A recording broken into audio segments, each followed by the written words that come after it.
bien, que le Seigneur vous bénisse, que le Seigneur vous garde. Soyez bénis du Seigneur. Alléluia. Vous savez, dans ce monde-là, il y a beaucoup de gens qui maudissent. Le Seigneur, il dit, bénissez. Bénissez même vos ennemis. Parce que Dieu est amour. Gloire au Seigneur. Alors, ce soir, j'aurais voulu vous parler du temple de Salomon et de cette femme qui était dans le temple de Salomon. Gloire au Seigneur. Alors nous savons que le Seigneur avait donné l'ordre à Salomon de bâtir un temple. Et Salomon avait construit le temple de l'Éternel. 1 Roi 6, verset 1. Mais la parole de Dieu nous dit que le Seigneur, c'est-à-dire quand on dit le Seigneur, c'est l'Esprit. 2 Corinthiens 3, 17. Le Seigneur n'habite pas dans des temples faits de main d'homme. C'est ce que nous dit la parole du Seigneur. Le Seigneur habite en nous. 1 Corinthiens 6, 13 à 19. Nous sommes le temple du Seigneur. Nous sommes un temple vivant, car il n'habite pas dans des temples faits de main d'homme. Acte 17, 24. Et Acte 7, versets 47 à 50. Et les gens pensaient que le temple que Salomon avait bâti, eh bien, était le temple de l'Éternel. Mais ils se trompaient. Parce que le Seigneur, eh bien,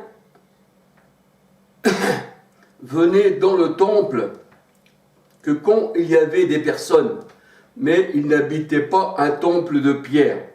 On pouvait dire que le temple, c'était un peu le temple de la rencontre avec le Seigneur. Jérémie 7, verset 4. Jérémie 7, verset 4.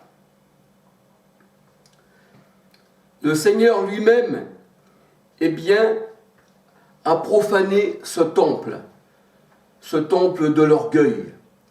Parce que les Juifs de l'époque avaient de l'orgueil pour le temple. Ils disaient, c'est notre temple. C'est nous, c'est là que le Seigneur, eh bien, nous a donné. Et nous ne sommes pas comme les nations, nous avons un temple. Et on rencontre le Seigneur dans ce temple. Et là, nous voyons que, eh bien, les gens de l'époque, comme au temps aussi des pharisiens, eh bien, ils étaient orgueilleux. Et la parole de Dieu nous dit que le Seigneur lui-même a profané ce temple de l'orgueil.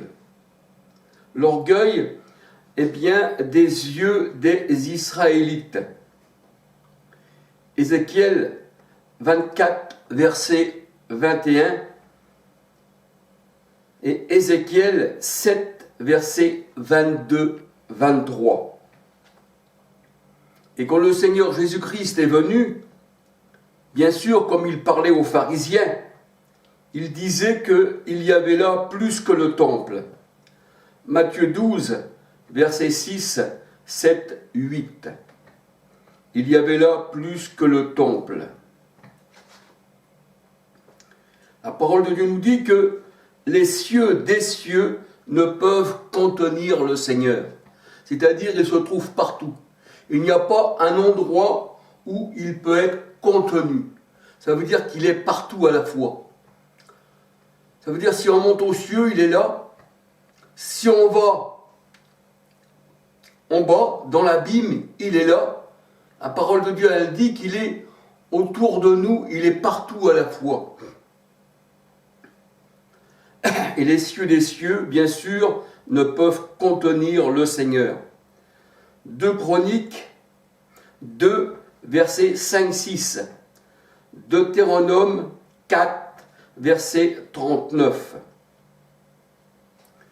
Et le temple de Pierre était un lieu où le Seigneur eh bien, se tenait, et c'était là que se tenait la rencontre avec ceux qui l'invoquaient d'un cœur sincère.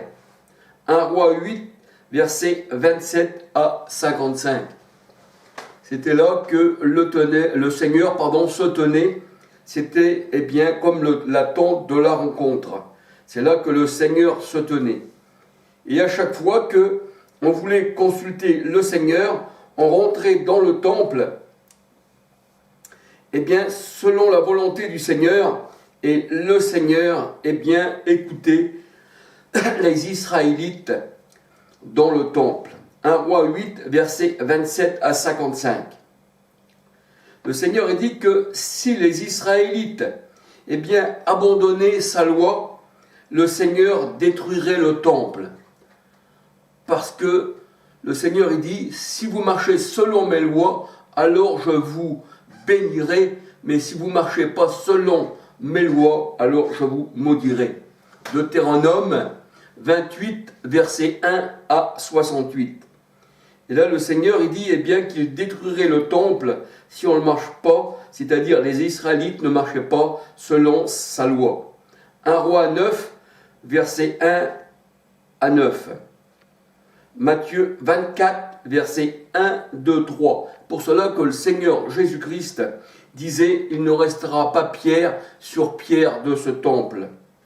Matthieu 24, versets 1, 2, 3.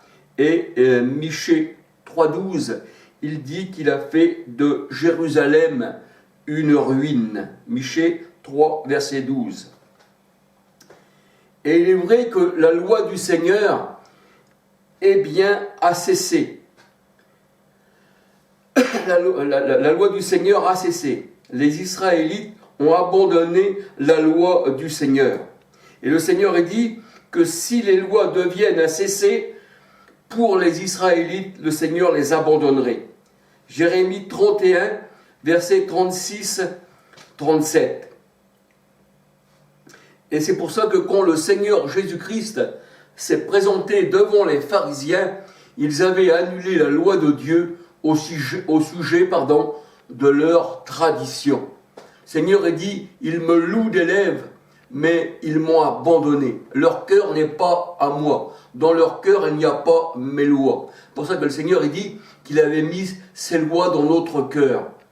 Mais là, nous voyons que les Israélites, ils avaient la loi de Moïse, et ils ont quand même abandonné la loi de l'Éternel au profit de leur tradition. Marc 7, versets 5 à 13. Jérémie 9, versets 10, 11 à 16. Jérémie 9, versets 10, 11 à 16.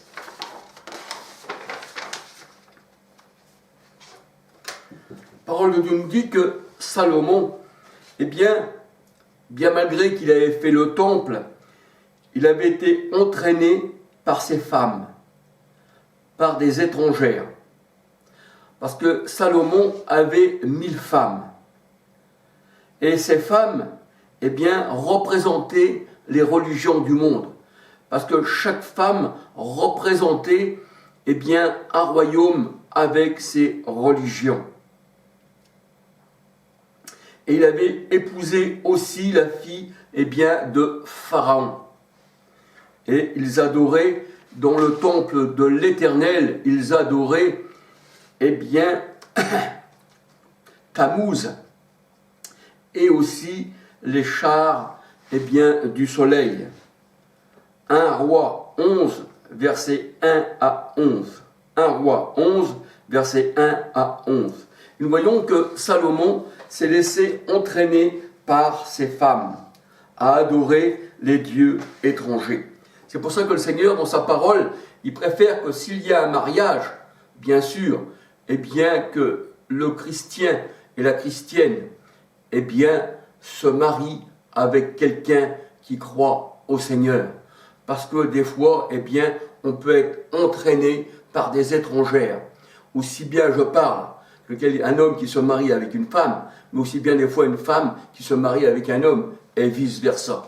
Et vous, des fois, on peut être, si on n'est pas affermi dans les mains du Seigneur, Mais le Seigneur a dit, nul ne vous ravira de ma main. Donc ça veut dire qu'un véritable chrétien, eh bien, ne va pas se faire enlever comme ça, hein, de la foi dans le Seigneur. Mais il y en a d'autres, comme Salomon, s'est laissé entraîner par ces femmes étrangères. Alors, le Cantique des Cantiques nous révèle que dans le temple bâti par Salomon, la parole de Dieu nous dit, il y avait là un trou dans le mur. Il y avait là, dans le mur qui entourait le temple, un trou. C'est ce que nous dit la parole de Dieu dans Ézéchiel 8, verset 7. Et ceci selon la traduction de la Bible Thomson. Il y avait là un trou dans le mur.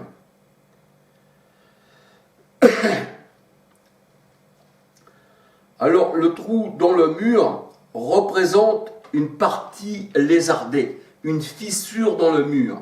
Et vous savez, quand il y a des fissures dans le mur, ça veut dire que la maison est prête à s'écrouler. Il faut même faire attention parce que la maison devient dangereuse. C'est ce que nous dit la parole de Dieu. Il y avait là un trou dans le mur, eh bien, dans la maison du temple. Ézéchiel 8, verset 7. Il y avait un trou dans le mur. Et un trou, c'est vrai, eh bien, lézardé sur un mur menace la ruine. Et l'écroulement arrive. C'est ce que nous dit la parole de Dieu. Et tout à coup, en un instant, eh bien, le mur est brisé.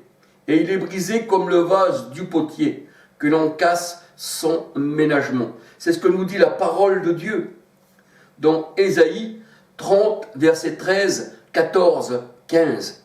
Et nous savons que le vase du potier, eh bien, le potier, c'est l'Éternel qui fait un vase d'honneur et aussi un vase de déshonneur.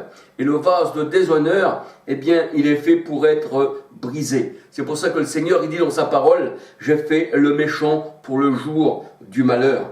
Romains 9, versets 20 à 23. Jérémie 18, versets 2 à 10. C'est pour ça que l'Éternel dit, « Moi, le potier, eh bien, n'obligerai pas, eh bien, les vases qui sont destinés, eh bien, à la ruine. » Et il dit, « Je ferai ceci, eh bien, de Jérusalem. » Jérémie 18, versets 2 à 10. Et de ce trou lézardé,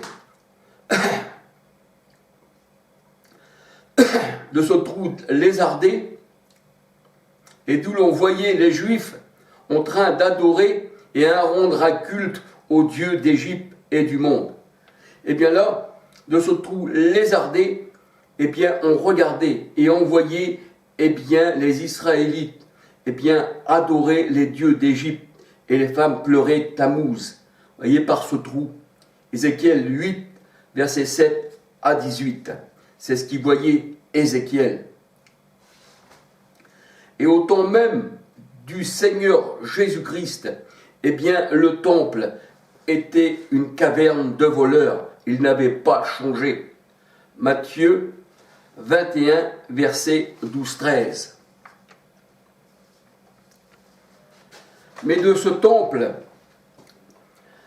et derrière ce mur lézardé, et les fenêtres grillagées, qui est symbole de la prostitution spirituelle, Jérémie 9, versets 20 à 22, eh bien là, il y avait une femme. 1 Roi 6, versets 4, 5. 1 Roi 6, versets 4, 5. Ézéchiel 40, versets 2, 5, 16. Et Proverbe 7, versets 6, 7. Et de ce mur, eh bien là, il y avait l'époux qui regardait, qui voyait les abominations qui se faisaient, que Israël adorait les chars du soleil et les femmes qui pleuraient Tammuz. Mais de ce mur-là, l'époux, regardait et observait par les fenêtres grillagées. Et là, il y vit une femme. Et il lui dit, « Lève-toi, ma compagne, ma belle. » et viens, car l'hiver est passé. C'est-à-dire que parmi ceux qui faisaient toutes ces abominations, le Seigneur avait trouvé une compagne qui était parmi ces gens-là, mais qui a été noircie par les abominations qui s'y faisaient. Mais c'était quand même la compagne du Seigneur. Elle était prise sous un fardeau, et le Seigneur l'appelait à la fenêtre, par le trou de ce mur. Et il lui dit, lève-toi ma compagne, ma belle, et viens, car l'hiver est passé. Et quand l'hiver est passé, c'est là où tout recommence. Et l'hiver, ça représente la loi de Moïse. Et le printemps, ça représente, le Seigneur, où tout rebourgeonne. Ça représente un monde nouveau. Ça représente l'homme nouveau. Ça représente la femme nouvelle. Et voici le Seigneur, il dit, l'hiver est passé. La pluie a cessé et s'en est allée dans les pays. Et les fleurs, paraissent. Le temps de psalmodier est arrivé. Le temps de chanter est arrivé. Et la voix de la tourterelle se fait entendre dans le pays. Et nous savons que la voix de la tourterelle, ça représente l'Esprit Saint.